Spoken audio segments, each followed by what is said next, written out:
Sorry, just a moment.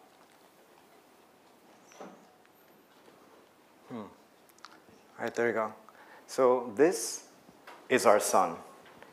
I'd like for everyone to maybe take a moment, at least during this presentation, and kind of just soak it in for a minute. This object, which we've learned to rely on day in, day out, something stable, something that we know will rise tomorrow and will set today. In fact, it might have already set it, is something that is quite chaotic and turbulent.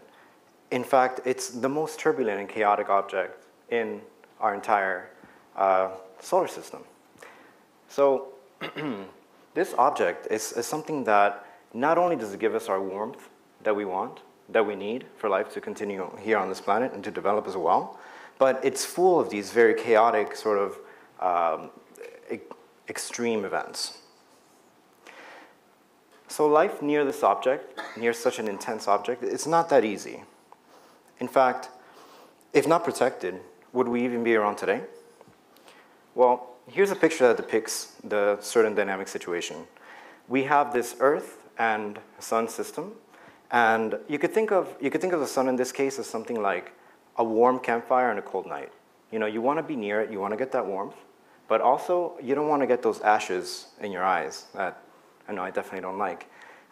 So you could think of this as sort of this situation where the sun is giving off all this light, and it's coming by in different frequencies. So there's definitely the heat, the infrared that we certainly want, and also the visible light. We see it. Sometimes we have to wear sunglasses here in California.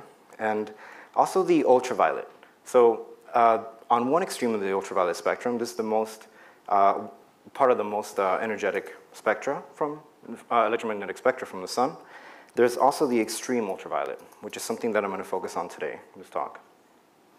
So when this extreme ultraviolet radiation hits our planet, the atmosphere puffs up. It gets very hot, so everything gets kind of swirled around. And this affects things like the satellites in orbit. It causes the atmosphere to give more friction than things were designed. So sometimes you have to really know how this is going to affect the atmosphere or how much extreme ultraviolet we expect in order to know how often we have to say how much fuel to give to our space vessels.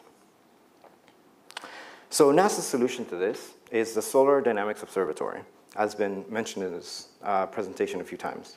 So here, NASA has basically this, this satellite observation system with three main experiments. One, or rather, two of them only are relevant for this talk, so let's focus on that. Oops. All right. So the first one is the AIA, the Atmospheric Imaging Assembly.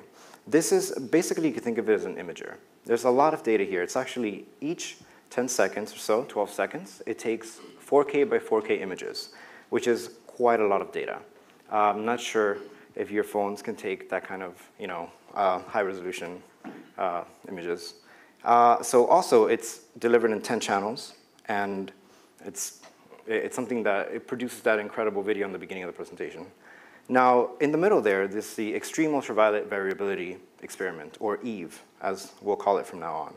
And this is basically a spectrograph. It takes that measurements of the extreme UV, that is, that important fraction of light that tells us about the atmospheric disturbances that could affect things like the GPS signals or also different satellites, etc. So with these instruments, life is good. We can basically have all the information necessary in order to know how much energy is being deposited onto the atmosphere in the extreme UV. So a way of doing that is this measure called the irradiance. This is something that you basically have the spectrum that comes from the EVE instrument, and then you sum basically all the area under that curve to get the total power. You get the total energy that's affecting you at that particular moment. But in 2014, unfortunately, a short circuit took out a major component of this instrument, the MEGS-A instrument. And now with no longer having this part of the spectrum, we can no longer take this addition, or this sum of the area under the curve, because we're missing this crucial component. So now we know we are blind to this area, and we no longer have the information that we needed. So what can we do? Well, why don't we try to invite a bunch of Motley Crew individuals from all over the world and get together for 8 weeks here and try to use machine learning methods on a lot of data. So this is our group. This is Space Weather 2. So here we have our mentors and also our researchers. So all the way at the bottom left there, there's Andres Munoz. He's a mentor. Mark Chung, Alex Snizer, Sinizer, Paul Wright, Rajat Thomas, myself, as well as David Fui, Meng Jin, and Deanna Morgan. So the first thing that we tried early on was to utilize an existing physics model, something which the heliophysics community has been designing and developing for some time. So we gave that a go, and here's what we found.